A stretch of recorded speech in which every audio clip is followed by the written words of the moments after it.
Mayong adlaw kaniyong tanan nga nagpaminaw karon ning tulumanon, kini ang akong suliran. Ilabi na kaninyo Dr. ni Ubra o Attorney Elaine Bathan. Ingon man sa mga artista nga maghatag o kinabuhi ning akong suwat suliran. Tagwala ko niyo sa pangan nga Ella, 24 anyos, minyo, apan wa pay anak. Taga Cebu. Punto medikal kining akong suliran. Kabahin kini sa akong pagmabdos unta. Pero nawa man kuno ang bata sa akong tiyan. Aron ihisabtan, ingon ini ang mga panghitabo.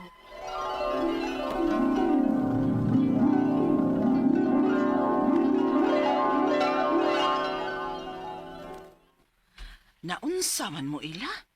Mutuig naman suka sa inyong pagpakasal ni Mikel. Wa man gihapon mo makaanak, uy. Ay, amot sad bitaw ma, nganong wa? Nagkontrol mo? Kontrol ba uy? Wa uy. Ganahan na gani unta mi nga makaanak. Nga mag-control na hinuon. Nya, nga nung wa man mo makaanak, panikamot mo kay inyong edad ay wa na baya magkabata.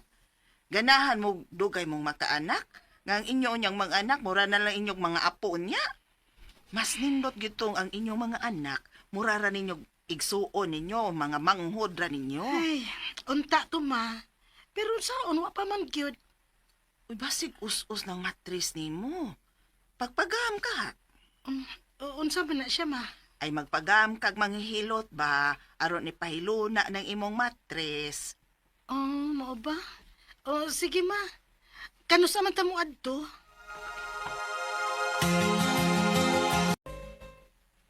Ay, galmon nun, gid kay ning imong mattress inday. Us-us gid kaayo.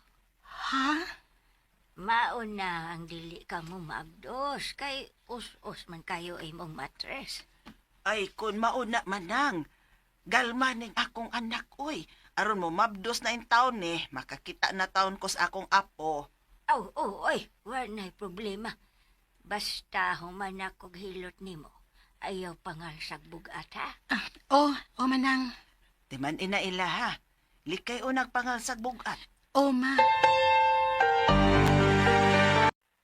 Di ka mo nagpahilot ni Mama? Napiang ka? Mikil baya. Sungogan lagi ka. Kay, nagpahilot man ka.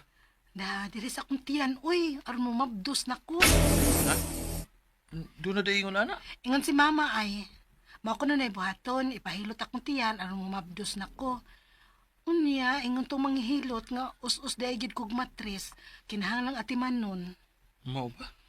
Ay, naot unta, nga mamabdos na ko ani Mikel.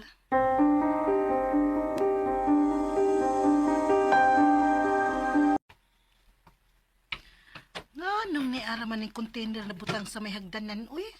Wa man ni isa ka ni Mikel sa taas. Kung lisa ka ani, uy. Ay, Uy, ako na lang, ana, Ila. Ako na bukat na. Hala, nakaalsa kong bugat. Ha?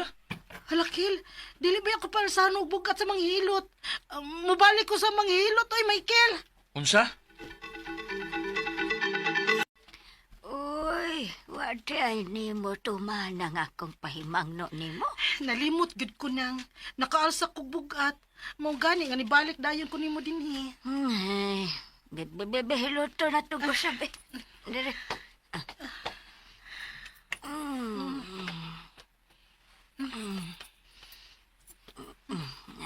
Kana. Oh. Uy. Mabdos man di ay kainday. Unsa? Recorded by X Thunder Gaming.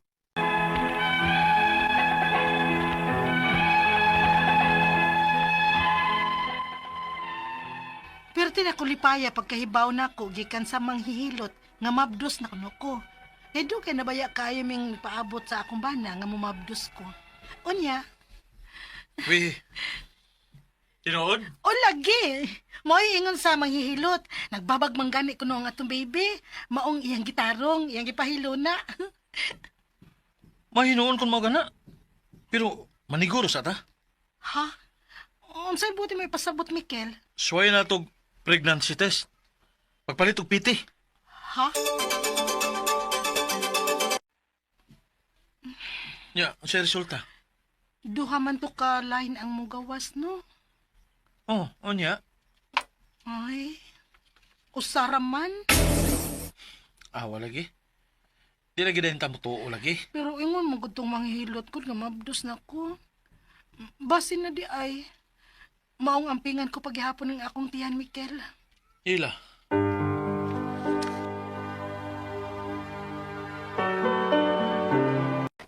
Dalap sa Del? Ha? Murag lapos mo nang naa sa likod si imong daster? Awa. O, unsa gidugo ko?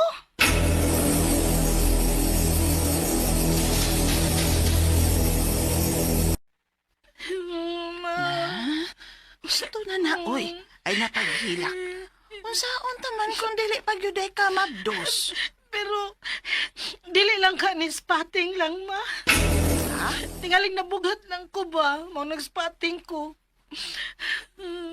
Kaya dili naman gud kayo kolor po ang akong dugo, good. Pero sakit akong tiyan. Sakit hikapon. Unya, naglipong-lipong ko. Uy, unsa? Uy, tana. Mamalik tas manghilot ta. May nag-apul-apul ba sa imong dugo? Ako ay pero gamay raman tumanang. Pag first day. Ang to na sa ikatulong adlaw. Pero, pag ikaupat, spotting na lang. Agay, manang, hinaya lang sa paghilot, manang. Agay, Uy, nga na, manang. wa naman ko'y bata nga nahikapan. Oh. Nakuhaan ka, Inday. Unsa?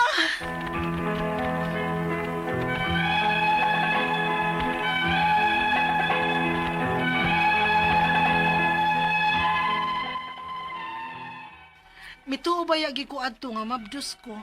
Kay mura man sad ko og na nga. May nga baho nga pagkaon nga dili na ko ganahan. Unya nagluyasad ko. Ang ako mga pangutana mo kining mosunod. Unang pangutana. Mutuig na mi sa akong bana human makasal. Apan wa pagyud mi makaanak. May mga babae bagyod nga sama nako nga lisod pa angkon. Kay wa man pud mi nagkontrol. Ikaduhang pangutana. Nisuway ko og paatiman og manghihilot kay aron kuno ko mo mabdos. Og ingon pa nga us-us kuno ko og matres. Unsa may ipasabot ana? Matarong ba ni kon ipaatiman og hilot? O bawal na ba nako nga mangalsa og bugat? Ikatulong pangutana. Ningon ka usa ang manghihilot nga mabdos kuno ko. Nituo pud ko kay may mga baho man sa pagkaon nga dili na ko ganahan. Apan pagpiti na mo sa kumbana, negative man. Nasayop ka ha ang manghihilot kay gidugo man sad ko. Unsa may angay nga ipiti sa ihi, ang first o last nga ihi. Ikaw pa to katapos ang pangutana. Kung nakuhaan man ko, kinahanglan ba na akong magpa-ultrasound? O unsa may buhaton anang nakuhaan? Asa man ta pwede magpa-check up nga libre kay wa man gud mi kwarta. Palihog, tabangi og tambagi ko. Kini ang akong suliran, Ella. Mayong adlaw mga suking tig paminaw din sa atong programa, kini ang akong suliran. Once again, anya sa bako si Dr. Rene Obra magiguban kaninyo karong adlaw. Ako mutambag sa inyong mga medical, psychological ug emotional nga mga problema, drug related nga mga problema kay usa man ako ka drug addiction specialist, usa ka psychiatrist ug usa ka medical doctor. Klase-klase ang pamaagi sa pagpadala sa inyong mga sulat-suliran di kanamo. Pwede kayo padala sa mong email suliran_612@yahoo.com or sa atong Facebook account kini ang akong suliran official writers page o diri ba sa mong buhatan sa 3rd floor Jose R. Martinez Building, Osmeña Boulevard ning Dakbayan sa Sugbo. Ang atong makutlo nga pagtulunan karong adlaw mao kini ako na gyud isulti ha kay labi na kay bakasyon, hapit ang bakasyon. Daghang mga class reunion, class reunion. Remember, ang purpose sa class reunion is bonding. Mahapit ta makita nato atong classmate, schoolmate, batch classmate nga dugay ng pila nakakatuigan kadikada nga wala to makiti. So the purpose of class reunion is banding, dili bullying. Naunsa man to nga akong nahibalaan nga imbes kay magbanding, bully na may usan niya ka-classmate, either intentional or unintentional. So please refrain from saying negative to your classmates kay di ka kay balog, problematic pa na siya or emotional kay malagi daghang ta problema ning kinabuya. So happy lang, inamigo lang, dili kay mag-insultuhay. Nangasaba ba ko? Wa, sulti lang ko. Kay mo magin akong nusibahan, day magadiring ngayon na nga akong natinan. Okay? So ang atong magtatampo karong adlaw si Ila, 33 years old, married, pero wa pa ni siya anak, no? Taga Cebu. Okay, mga Cebu, mata sa Cebu, no? Daghang kayong, ako lang nag-greet na yung mga taga Talisay o Nilya, hindi naman na akong listahan kitubangan. Daghang salamat day, Nestor o Linda Pasaylo, diya sa Minglanilla, sa Joseph Lambert, no? Daghang kayong salamat, akong balikon, kay mo kong pautangon, usahay o lansang, o unsan naman lang. Salamat pinada kayo ni Mones o ni Linda, no? Dr. Dan Salud, Jonathan Verdun, Jumari Cantila, Grigo Merin Alcuntin, Mulin Minsan, Jen Kanyada, Kunching Olasiman, Ma'am Doktora Ching, ayaw kalimot kato akong invitation sa imo.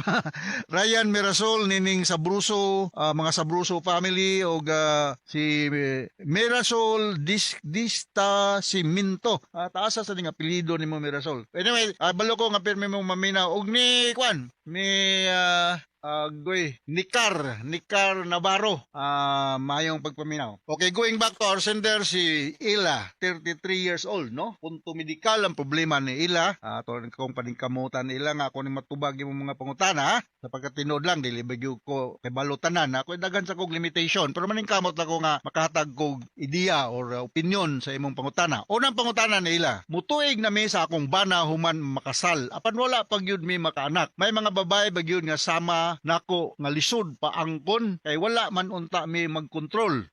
Actually this is a common problem sa mga newlywed, no? Remember nga ang pagbuntis sa babae magdepende sa many factors. First, healthy ba ang imong sex partner? Sakto ba yung sperm count? Ug healthy ba sad ka nga ready nga mga anak? Unya sa akong mahinumduman sa akong knowledge sa ubigayni ng mga subject sa College of Medicine, ingon to nga mong consultant. Ang sakto gyud kuno nga fertile nga mga days nga posibleng utaas ang tsansa nga magkaanak kung sa kababay nga naay sexual intercourse, of course, is around the ovulation time. Unsa man ang ovulation time? That is mga 14th day sa menstrual cycle sa kababay nga naay normal menstrual cycle. As we all know, ang normal menstrual cycle is either 28 days or 31 days. So around that time, kung naay sexual contact, taas ang tsansa, di po kumingon 100%, taas ang tsansa nga magkabuntis ang babae. Nga, kinanglan nga, dili ka stress, healthy ka, o nya, ingon to nga mong maestro sa family planning, taas ko nog tsansa nga magkaanak ang babae o magkabuntis ang babae kung kada adlaw na sexual intercourse. Pero grabe naman po kada adlaw. Bisa mga 2 to 3 times a week lang tingali, no? Tabi po kayo ng kada adlaw, no? So, ingon na ang ako ika-komentaryo sa imong unang pangutana, Ila, no? Ikaduhang pangutana, nisuway ko og paatiman og manghihilot kay aron kuno mo mabdos. Ug ingon man nga us-us kuno ko og matris. Unsa may pasabot ana? Matarong ba ni kon ipatiman og hilot or bawal na ba nako ang mangalsa og bugat? Okay ra man mangalsa og bugat. Kaya pug kayo nang grabe na gyud kay ka bugat. Ako Ila medical doctor ko. So akong training along the medical side. Di mo ko moingon nga di sa ni mahibaw ning mga hilot, mananabang. Nasa na sila yung mga knowledge about aning mga problema. Pero kung ako ay mapangutanon, I rather refer you to an ubigayni, no? Patanaw ka na ko ni Doktora, si may makailan akong ubigay niya, Doktora Lourdes de los Reyes Atok diya sa Mactan Doctors Hospital, or si Doktora Belinda Pañares diya sa Chongwa Hospital. Cura Quijano, daghan na mga ubigay ni Dr. Liway Intienza da sa Toledo. Daghang ko mga maripera nimo, no? Taga din here man ka sa Cebu. Daghang kay tag mga ubigay ni nga og minus tag budget. Suol ka sa Vicente Soto Memorial Medical Center Department of Ubigay Gynecology. Dalha lang ako ngan kay dugay man ko sa nagtrabaho diya. Department chair ko diya sa usa sa mga departamento sa Vicente Soto. So maybe napay nakailan ako, no? Ubigay ni gud ang mo determine kung unsa may kahimtang sa imong uterus, no? Us ba or unsa bay day kuan ang hilot manggod kinang mata-mata lang na sila, no? Mata-mata. I mean inato kayo. So ubigay ni gud ang imong duolon. Ikatulong po tana. Niingon, pangutana, niingon kausa ang manghilot nga mabdos kuno ko. Nituo pug ko kay may mga baho man nga baho man sa pagkaon nga dili ko ganahan. Apan pag pregnancy test na ako, negative man. Nasayop kaha ang manghilot kay gidugo man sab ko. Unsa may dapat nga i-pregnancy test sa ihi ang first or last nga ihi. Well, kining pregnancy test pwede ra magani na sa balay, no? Kung ningingon ang mahilot nga mabdos ka, kanang naapod siya basihan siguro. Pero kung gidugo ka, dili ka nabdos, no? So ang pregnancy test kanang usara na sa mga inunta pamaagi nga ma-determine kung buntis ba sa katao o dili. But sa among training sa ubigay ni, natay kita og mga presumptive signs and symptoms. Unsa man kanang magnausea, magvomiting, nya wala na kay menstruation o nya wala gina na kay usay uban moody na mga positive signs ang gani, nanay mga fetal heartbeat, nanay fetal skeleton makita sa x-ray, sabi nga nana, no? So, medical explanation ani is ang pregnancy test, mahimo siya ning false positive. Mahinom naman ako na ako noy mole, high deform mole, nga bumuhatag og positive, false positive result sa pregnancy test. So, di gyud na siya confirmatory gyud. So akong balikon ang confirmatory kadtong na nagyud kay mabatian nga mga fetal heartbeat ug kadtong inag-x-ray na makitaan gyud nga bata gyud nga porma sud sa imong uterus, no? So unsa man nga parte sa ihi ang kuhaon, no? Midstream tingali. Ako bana-bana lang ako pero doktora Belinda Panyares may expert. So basta kay part sa ihi nga imo ikuan uban magani ani over the counter magani ni pregnancy test, no? Makakuan ka kina may reference guide sa color sa papel nga imong gamiton, no? Ikaw pa to katapos ang pangutana, kung makuhaan man ko kinahanglan akong magpa-ultrasound unsay buhaton anang makuhaan, asa man ko pwedeng magpa-check up nga libre, kay wala ko'y kwarta, wala ko libre, ganahan ka naka sa Cebu City, naka sa Cebu, pwede ka mododa Cebu City Medical Center na mga government hospitals na may budget anak, may nga wala gyud ko'y budget ma'am, odo refer ka DSWD kasi pay man ka either A, B, C or D, kung totally indigent ka natay mga malasakit program, natay daghan mga assistance nga tinuod ba gyud nga wa kay kaya, no? Kung makuhaan nang sa kababae, mas advisable nga magpa-raspa ni siya. Papadilitation and curettage. Nga naman, kay kung dili ka magpa-raspa, nya natuan nga nakuhaan ka na mga retained placental tissues dito sa sud sa imong tiyan, posible nang may source sa bleeding later on. So, mo na ako ika-istorya sa imong